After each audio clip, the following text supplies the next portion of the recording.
அகிலத்தின் அன்பான சொந்தங்களுக்கு இணைய வணக்கம். மீனவர் காலையினூடாக சந்தித்திருக்கின்றோம். ஈரான் அமெரிக்கா இடையிலான இஸ்லாமாபாத் பேச்சுவார்த்தைகள் தோல்வியடைந்த பின்னர் நிலைமை மிகவும் மோசமாக மாறியிருக்கின்றது. அமெரிக்க அதிபர் டொனால்ட் ட்ரம்ப் விடுத்திருக்கக்கூடிய அறிவிப்புகள், அதற்கு மேலதிகமாக இன்று சீனா ரஷ்யா விடுத்திருக்கக்கூடிய அறிவிப்புகள் ஈரான் கடந்து இந்த போர் ஒரு பிராந்திய போரை நோக்கி செல்கின்றதா என்ற அச்சத்தை ஏற்படுத்தி இருக்கின்றது. ஹார்முஸ் ஜலச்சந்தியை முழுமையாக மூடப்போவதாகவும் இன்னும் சில மணி நேரங்களில் அமெரிக்காவினுடைய கடற்படை கப்பல்கள் ஹார்முஸை முற்றுகையிடும் என்று பென்டகன் அறிவித்திருக்கின்றார்கள். இந்த நிலையில் ஈரான் ஹார்முஸை நெருங்கும் கப்பல்கள் அனைத்தும் எரித்து சாம்பலாக்கப்படும் என்றும் ஐஆர்ஜிசியினுடைய சிறப்பு கமாண்டோக்களும் அதிநவீன ஆயுதங்களும் தயார் நிலையில் இருப்பதாக ஈரானின் செய்தி தொடர்பாளர் தெரிவித்திருக்கின்றார். இந்நிலையில் பிராந்தியத்திலும் உலகிலும் நடைபெற்றிருக்கக்கூடிய மிக பிந்திய முக்கியமான தகவல்களை இந்த காணொளியில் பார்க்கலாம்.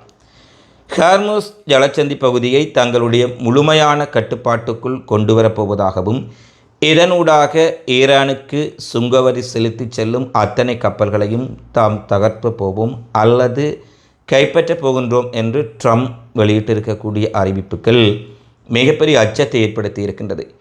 இதுவரை ஹார்முஸ் ஜலச்சந்தியை திறக்க வேண்டும் என்று ஈரானிடம் கோரிக்கை வைத்த அமெரிக்கா திடீரென தன்னுடைய போக்கை மாற்றிக்கொண்டு ஹார்முஸ் ஜலச்சந்தியில் ஈரானுக்கு கட்டணம் செலுத்தி செல்லக்கூடிய கப்பல்கள் அனைத்தையும் நாங்கள் தாக்கப் போகின்றோம் என்று வெளியிட்டிருக்கக்கூடிய அறிவிப்பு தற்போதைய பதற்றத்தை மேலும் அதிகப்படுத்தி இருக்கின்றது. குறிப்பாக ஈரானுடைய ஐஆர்ஜிசி வெளியிட்டிருக்கக்கூடிய அறிவிப்பில் ஹார்முஸ் ஜலச்சந்தி என்பது ஈரானுக்கு சொந்தமான பகுதி, இது சர்வதேச கடல் பரப்பு கிடையாது. இதை மீறி அமெரிக்காவோ அதன் நட்பு நாடுகளோ உள்ளே வந்தால் அத்தனை கப்பல்களையும் இலக்கு வைப்போம் என்று தெரிவித்திருக்கின்றார்கள். எங்கள் கடற்பகுதிக்குள் வந்து ஏற்றுமதியை தடுத்தாலோ அல்லது தரைவழி தாக்குதல் நடத்துவதற்கு முற்பட்டாலோ அதனுடைய விளைவுகள் இதுவரை பார்க்காத அளவுக்கு இருக்கும் என்று ஐஆர்ஜிசி ஒரு தெளிவான எச்சரிக்கை விடுத்திருக்கின்றார்கள். இந்த நிலையில் ஒரு திடீர் திருப்பமாக பிரான்ஸ், பிரிட்டன் இணைந்து இஸ்ரேல், ஈரான் இரண்டு நாடுகளும் உடனடியாக போரை நிறுத்த வேண்டும். அமெரிக்கா இந்த பகுதியில் பதற்றத்தை மேலும் ஏற்படுத்தும் முகமாக கடற்படை கப்பல்களையும் இராணுவத்தையும் அனுப்பக்கூடாது. ஹார்முஸ் ஜலச்சந்தியை திறப்பதற்கும் இந்த போரை உடனடியாக முடிவுக்கு கொண்டு வருவதையும் நோக்கமாக கொண்டு அனைத்து ஐரோப்பிய நாடுகள், மத்திய கிழக்கு நாடுகளை இணைத்து மிகப்பெரிய உலக அமைதி மாநாடொன்றை விரைவாக நடத்த இருப்பதாக பிரான்ஸ், பிரிட்டன் அறிவித்திருக்கின்றார்கள்.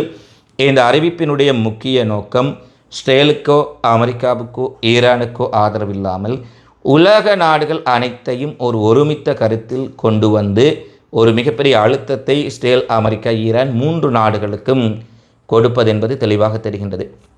பிரிட்டனுடைய பிரதமர் ஸ்டார்மராக இருக்கலாம், பிரான்சினுடைய அதிபர் மேக்ரோனாக இருக்கலாம், ஸ்பெயினுடைய பிரதமர் பெனி சான்சஸ் போன்றவர்கள் மிக தீவிரமாக இந்த நடவடிக்கைகளில் செயற்பட்டு வரும் சூழ்நிலையில் இராணுவ நடவடிக்கைகள் அல்லாத ஒரு இராயதந்திர நகர்வுகள் மூலம் ஒரு அமைதி மாநாட்டை நடத்துவதற்கான முயற்சிகள் துரிதப்படுத்தப்பட்டிருக்கின்றன. ஏறக்குறைய 42 நாடுகள், வளைகுடாவில் இருக்கக்கூடிய சவுதி அரேபியா, கத்தார், ஓமான், துருக்கி போன்ற நாடுகள் உட்பட ஐரோப்பாவில் இருக்கக்கூடிய பிரான்ஸ், ஜெர்மனி, ஸ்பெயின், பிரிட்டன் உட்பட ஐரோப்பிய நாடுகள் அடங்கலாக 42 நாடுகள் இந்த மாநாட்டில் கலந்து கொள்வதாக அறிவித்திருக்கின்றார்கள். ஒருவேளை இந்த மாநாடு வெற்றிகரமாக அமையப்பெற்றால் இது ஒரு மிகப்பெரிய அழுத்தத்தை இந்த போரில் தொடர்பில் இருக்கக்கூடிய 3 நாடுகளுக்கும் நிச்சயம் ஏற்படுத்தும். ஏனெனில் இந்த போரில் மறைமுகமாக பல நாடுகள் பாதிக்கப்பட்டிருந்தாலும் கூட நேரடியாக தொடர்பில் இருப்பவை ஈரான், இஸ்ரேல், அமெரிக்கா. எனவே இந்த 3 நாடுகளுக்கும் ஆதரவில்லாத ஒரு நடுநிலையான அழுத்தத்தை கொடுப்பதே இந்த நோக்கம் என்பதை பிரான்சும் சரி, பிரிட்டனும் சரி தெளிவாக தெரிவித்திருக்கின்றார்கள். ஐரோப்பிய நாடுகளின் இந்த முயற்சி வெற்றி அடையுமா இல்லையா என்பது இன்னும் சில நாட்களில் தெரிந்துவிடும். அதற்கு முன்னதாக ஹார்முஸ் ஜலச்சந்தியில் பதற்றம் அதிகரித்து வரும் சூழ்நிலையில் சீனா ஒரு அதிரடியான அறிவிப்பை வெளியிட்டிருக்கிறார்கள்.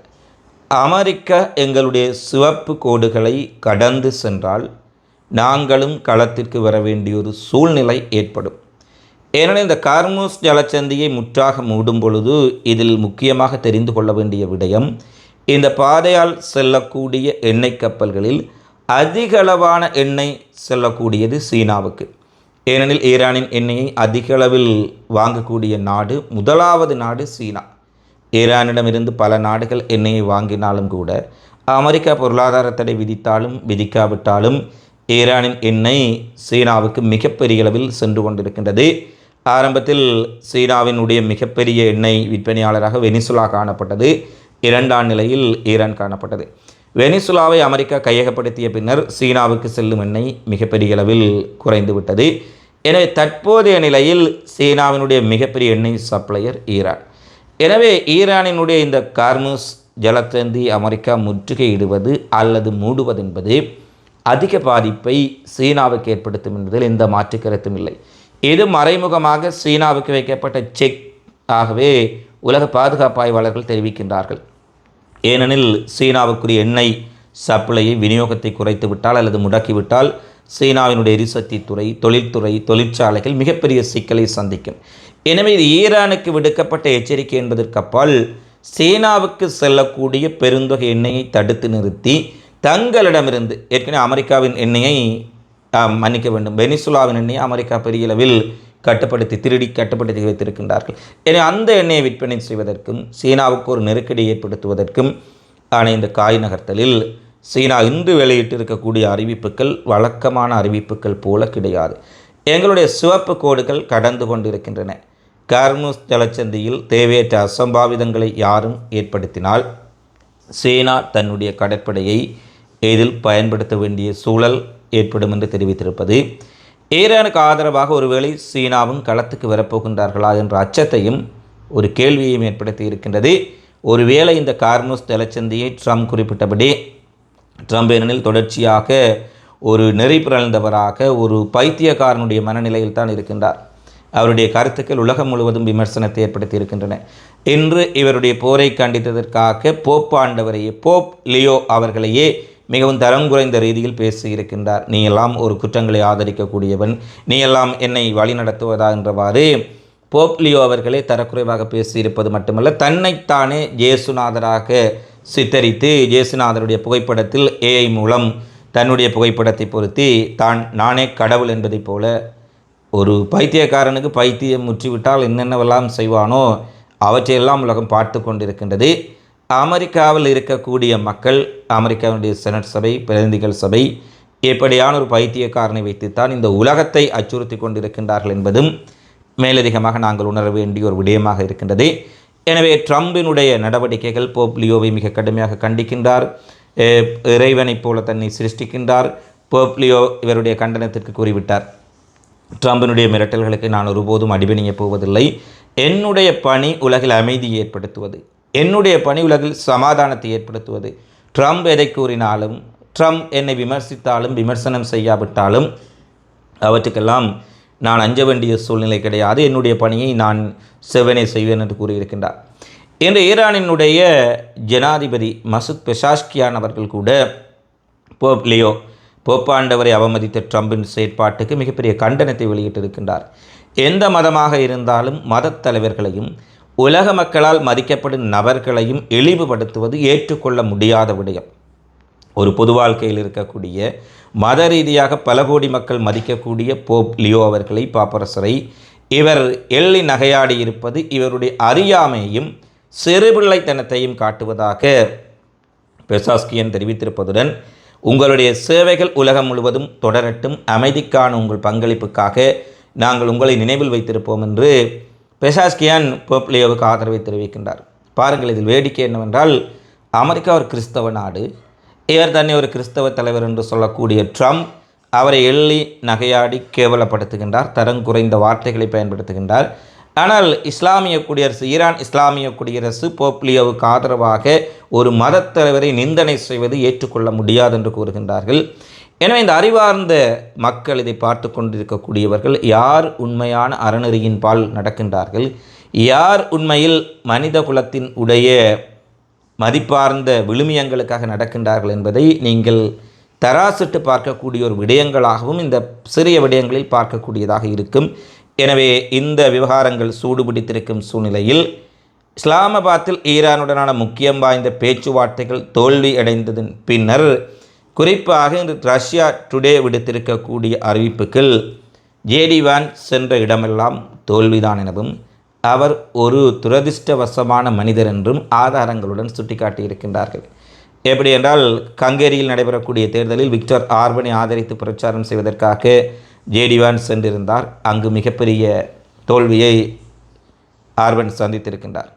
இவர் இதற்கு முன்பிருந்த பாப்பரசரை சந்தித்து 2 நாட்கள் சென்று முடிவதற்குள் பாப்பரசர் மரணித்து விட்டார். அதேபோல் இவர் கலிபேனியா போன்ற பகுதிகளுக்கு ஒரு சுற்றுப்பயணம் மேற்கொண்டிருந்தார். அதற்கு பின்னர் அந்த பகுதிகளில் மிகப்பெரிய கலவரங்கள் ட்ரம்புக்கு எதிராக வெடித்திருந்தன. எனவே இவருடைய அணுகுமுறையால் இவை நடக்கின்றதா அல்லது இவர் ஒரு துரதிர்ஷ்டவசமான மனிதரா என்று ஜேடி வான்ஸை ரஷ்யா டுடே எள்ளி நகையாடி இருக்கின்றார்கள். இந்த விடயங்களும் முக்கியமாக பேசப்படும் சூழ்நிலையில், ஹங்கேரியில் நடைபெற்ற தேர்தலில் பெற்றுக்கொள்ளப்படும் முடிவுகள் டொனால்ட் ட்ரம்புக்கும் இஸ்ரேலினுடைய பிரதமர் நெதன்யாகுவுக்கும் நேரடியாக விடுக்கப்பட்ட ஒரு அடி என்று பலரும் கருத்துக்களை வெளியிட்டிருக்கின்றார்கள். ஏனெனில் ஐரோப்பாவிலேயே அமெரிக்காவுக்கும் இஸ்ரேலுக்கும் மிகப்பெரிய ஆதரவை கொடுக்கக்கூடிய நாடு ஹங்கேரி. இந்த ஹங்கேரியினுடைய பிரதமர் விக்டர் ஆர்பன் 16 ஆண்டுகளாக அந்த நாட்டினுடைய அரசு தலைவராக இருந்தாலும் அவர் அமெரிக்காவினுடைய மிக தீவிரமான ஒரு விசுவாசி. அது எவ்வளவு தூரம் என்று சொன்னால், விக்டர் ஆர்பனினுடைய தேர்தல் பிரச்சாரங்களில் அமெரிக்க அதிபர் ட்ரம்ப், ஜேடி வான்ஸ், அமெரிக்காவினுடைய மிகப்பெரிய தொழிலதிபர் எலன் மாஸ்க் போன்றவர்கள் நேரடியாக அவருக்கு பிரச்சாரம் செய்து ஆர்பனை வெற்றி பெற வைக்கும் அளவுக்கு மிகப்பெரிய அளவில் செயற்பட்டிருக்கின்றார்கள். எக்ஸ் தளத்தில் பல பில்லியன் டாலர்கள் விளம்பரத்தை எலன் மாஸ்க் இலவசமாக அவருக்கு செய்திருக்கின்றார். அதேபோல் கூகுள் தளங்களாக இருக்கலாம், அமெரிக்காவின் ஏனைய சமூக ஊடகம் ஃபேஸ்புக்காக இருக்கலாம், அனைத்திலும் விக்டர் ஆர்பனின் வெற்றிக்காக மிகப்பெரிய முயற்சிகள் செய்யப்பட்ட போதிலும் அவற்றையெல்லாம் தகர்த்தெறிந்து மக்கள் புதியவரை தேர்ந்தெடுத்திருக்கின்றார்கள். இதற்குரிய காரணம், அமெரிக்காவுக்கு யாரெல்லாம் ஆதரவாக இருக்கின்றார்களோ, இஸ்ரேலுக்கு யாரெல்லாம் ஆதரவாக இருக்கின்றார்களோ அவர்களையெல்லாம் இந்த உலகம் தற்போது வெறுக்கும் நிலைக்கு வந்திருக்கின்றது என்பது நிதர்சனமான விடயமாக மாறியிருக்கின்றது. ஏனெனில் பல நாடுகளினுடைய தேர்தல் களங்களை பார்க்கின்ற பொழுது அவற்றைத்தான் நாங்கள் பார்க்கலாம். கனடாவினுடைய பிரதமராக வரக்கூடிய மார்க் கார்னி அவர்கள் ட்ரம்புக்கு எதிராக அவர் தேர்தலில் வெற்றி பெறுவதற்கு முன்பே மிக காரசாரமான கருத்துக்களை தெரிவித்திருந்தார். அதன் பின்னர் அவர் ஒரு பெரிய வெற்றி பெற்று கனடாவினுடைய பிரதமராகிவிட்டார். அதேபோன்ற பல நாடுகளில் தற்போது நடைபெறக்கூடிய தேர்தல்களையும் நிகழ்வுகளையும் பார்க்கின்ற பொழுது, ஸ்பெயினின் அதிபர் பெனி சான்ஸ் அவர்கள் அமெரிக்காவுக்கு இஸ்ரேலுக்கு எதிரான நிலைப்பாட்டை எடுத்தவுடன் அவருடைய மக்கள் செல்வாக்கு என்பது மிகப்பெரிய அளவில் அதிகரித்து விட்டதாக ஐரோப்பாவில் இருந்து வரக்கூடிய ஊடகங்களை வெளிப்படையாக பேச ஆரம்பித்திருக்கின்றார்கள். 42.5% இருந்த பெனி சான்ஸினுடைய ஆதரவு தற்போது 59% மாறி இருக்கின்றது. ஸ்பெயினில் மட்டுமல்ல, ஐரோப்பாவிலும் அவருடைய செல்வாக்கு உயர்ந்திருக்கின்றது. எனவே இஸ்ரேலின் உடைய அமெரிக்காவினுடைய குற்றங்களை, இனப்படுகொலையை, இவர்களின் உடைய போர்கள் எதற்காக நடைபெறுகின்றது என்ற உண்மையை உலகம் உணர ஆரம்பித்து விட்டார்கள் என்பதை தெளிவாக பார்க்கக்கூடியதாக இருக்கின்றது. இந்த மேற்குலக ஊடகங்களின் கவர்ச்சிகரமான பிரச்சாரங்களும், மேற்குலக ஊடகங்கள் மற்றும் மேற்குலக அமைப்புகள் மூலம் பல பில்லியன் டாலர்களை செலவு செய்து உளவுத்துறை மேற்கொள்ளக்கூடிய சதி நடவடிக்கைகளும் தற்போது உலகத்திற்கு மயக்கத்தை ஏற்படுத்தவில்லை. உண்மையை உலகம் உணரத் தொடங்கி இருக்கின்றார்கள். அமெரிக்காவின் ஆதரவாளர் ஐரோப்பாவில் தோற்கடிக்கப்பட்டிருக்கின்றார். இதனால் ஐரோப்பாவில் இருக்கக்கூடிய ஏனைய நாடுகளுக்கும் இது ஒரு பாடம். அமெரிக்காவின் அடிமைகளாக இருந்து அமெரிக்காவுக்கு நாங்கள் ஏதுவாக நடந்து கொண்டால்தான் நாங்கள் ஆட்சியில் நீடிக்க முடியும் என்ற கருத்துக்கள் தற்போது சுக்குநூறாக்கப்பட்டிருக்கின்றன. அமெரிக்காவின் அநீதியை யார் தட்டி கேட்கின்றார்களோ அவர்கள் ஆட்சிக்கு வரக்கூடிய ஒரு நிலையை பார்க்கக்கூடியதாக இருக்கின்றது. அடுத்து, இஸ்லாமாபாத் பேச்சுவார்த்தை தோல்வியடைந்து ஹார்முஸ் முற்றுகை அமெரிக்கா அறிவித்த சூழ்நிலையில் கத்தாரினுடைய வெளியுறவுத்துறை அமைச்சருடன் ஈரான் வெளியுறவுத்துறை அமைச்சர் அப்பாஸ் அரக்ஷி முக்கியமான பேச்சுவார்த்தைகளை நடத்தியிருக்கின்றார். இதில் பிராந்திய ஒருமைப்பாடு குறித்தும், இஸ்லாமாபாத் பேச்சுவார்த்தையில் நடந்த சம்பவங்கள் குறித்தும், பிராந்திய நாடுகள் எதிர்நோக்கும் சிக்கல்கள் குறித்தும் தான் பேசியிருப்பதாக அப்பாஸ் அரக்ஷி தெரிவித்திருக்கின்றார். அதேபோல சவுதி அரேபியாவுடனும் பேச்சுவார்த்தை நடத்தியிருக்கின்றார் என்ற செய்திகள் வெளியாக இருக்கின்றன. இந்த சம்பவங்கள் எல்லாம் நடைபெற்று கொண்டிருக்கும் சூழ்நிலையில் பிந்தைய சற்று சில நிமிடங்களுக்கு முன்பு வந்த செய்தியாக, ஹார்முஸ் ஜலச்சந்தியை நோக்கி அமெரிக்க போர்க்கப்பல்கள் இன்னும் சில நிமிடங்களில் செல்லலாம் என அமெரிக்க பென்டகன் அறிவித்திருக்கின்றார்கள். அவர் ஹார்முஸ் ஜலச்சந்திக்கு அவர்கள் வந்தால் இதுவரை இல்லாத ஆயுதங்களையும் கற்பனை செய்ய முடியாத இழப்புகளையும் அமெரிக்க இஸ்ரேலிய ஆக்கிரமிப்பு படைகளுக்கு நாங்கள் நிச்சயமாக ஏற்படுத்துவோம் என்பதை ஐஆர்ஜிசி இறுதி எச்சரிக்கையாக விடுத்திருக்கின்றார். அமெரிக்கா மட்டுமல்ல, அவர்களுடைய கூட்டாளிகள் யாராவது கர்முஸ் ஜலச்சந்திக்கு போர்க்கப்பல்களை அனுப்பினால் அந்த கப்பல்களும் சுக்குநூறாக்கப்படும் என்ற அறிவிப்பு தற்போது வெளிவந்திருக்கின்றது. எனவே கார்முஸ் ஜலச்சந்தி என்பது இன்று உலகத்தில் மிகப்பெரிய பதற்றம் நிறைந்த பகுதியாக மாறியிருக்கின்றது. ஒருபுறம் தயார் நிலையில் ஈரானுடைய ஐஆர்ஜிசி கமாண்டோ படைகள், மறுபுறம் அமெரிக்க போர்க்கப்பல்கள் நேருக்கு நேர் மோதப்போகின்றன. அப்படியான மோதல் ஒன்று நிகழ்ந்தால் ஏற்கனவே உலகின் பொருளாதாரம் மிகப்பெரிய சிக்கலை சந்தித்திருக்கின்றது. கச்சா எண்ணெயின் விலை கடந்த 2 நாட்களில் மிகப்பெரிய அளவில் உயர்வடைந்திருக்கின்றது. பங்கு சந்தைகள் சரிவடைந்து கொண்டிருக்கின்றது. ஒருவேளை கார்முஸ் ஜலச்சந்தியில் மோதல் நேரடியாக நிகழ்ந்தால் அது உலகம் முழுவதையும் மீள முடியாத பொருளாதார பேரழிவுக்கும் சிக்கல்களுக்கும் ஏற்படுத்திவிடும் என்பதுதான் உலக பொருளாதார இராணுவ வல்லுநர்களின் கருத்தாக இருக்கின்றது. எனவே இந்த கருத்துக்களை உள்வாங்கி அமெரிக்க அதிபர் டொனால்ட் ட்ரம்ப் மனிதகுலத்தின் நன்மைக்காக பொறுப்புடன் செயற்பட போகின்றாரா, அல்லது தன்னுடைய ஈகோவுக்கும் ஆணவத்திற்கும் இடம் கொடுத்து உலகை அழிவுக்குட்படுத்தக்கூடிய முட்டாள்தனமான முடிவுகளை செயற்படுத்தப் போகின்றாரா என்பதை அடுத்து வரும் நாட்களில் அறிந்து கொள்ள முடியும். இவைதான் தற்போது வரை வெளியான மிக முக்கியமான செய்திகளாக நிகழ்வுகளாக பதிவாக இருக்கின்றன. தினந்தோறும் உலகெங்கு நடைபெறும் செய்திகளை உடனுக்குடன் அறிந்து கொள்ள அகலும் சேனலை சப்ஸ்கிரைப் செய்து கொள்ளுங்கள். இந்த காணொளி பதிவு தொடர்பிலான உங்களது மதிப்பான கருத்துக்களை தவறாமல் கமெண்ட்ஸில் பதிவிடுங்கள். மீண்டும் அடுத்த காணொளியில் சந்திப்போம். நன்றி, வணக்கம்.